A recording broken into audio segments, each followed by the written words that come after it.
amigo, nós temos que falar do testemunho de Deus em qualquer lugar. Vamos dizer que você está em pessoa simples, você chega, abre a boca, mas fala segundo a capacidade delas de entender. Mas vamos dizer que uma série de eventos aconteceram e você vai falar agora para reis.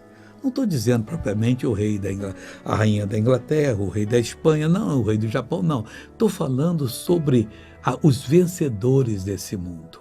E tem muitos que são feitos, todo cristão é feito rei para o nosso Deus, né? E o que acontece aqui? Diz assim, também falarei do teu testemunho perante os reis e não me envergonharei.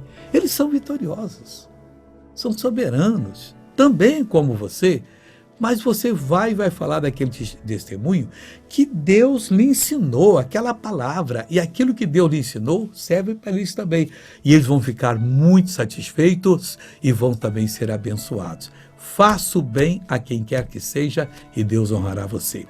Veja esse testemunho. Eu derrame e eu não levantava. Até que altura você levantava esse braço? Até aqui eu levantava, mas ele caía. Caía. E agora? Doía, né? Agora não, agora eu posso levantar. Sim, traz ela aqui em cima. Olha que negócio bonito aqui, pessoal. E a senhora teve um derrame há quanto tempo? 5 anos. Aí a senhora levantava, o braço caía? Eu levantava. No começo eu pegava uma folha de papel, caía. Pegava o pente para pentear, caía, né? Não conseguia nada. Aí eu falei para Deus que se ele fosse para ficar aleijada, sem poder fazer movimento, para Deus tirar naquela hora. Aí comecei a trabalhar fazendo, mas só que eu não podia erguer o braço para um prendedor, não podia nada, né? Levantava, caía? Levantando assim, ver aquela dor assim, caía. E agora? Agora não. Deus, posso erguer, posso virar. Aleluia! Agora eu quero orar com a sua pessoa. Pai, eu estendo as mãos para abençoar essa vida, abençoar a família.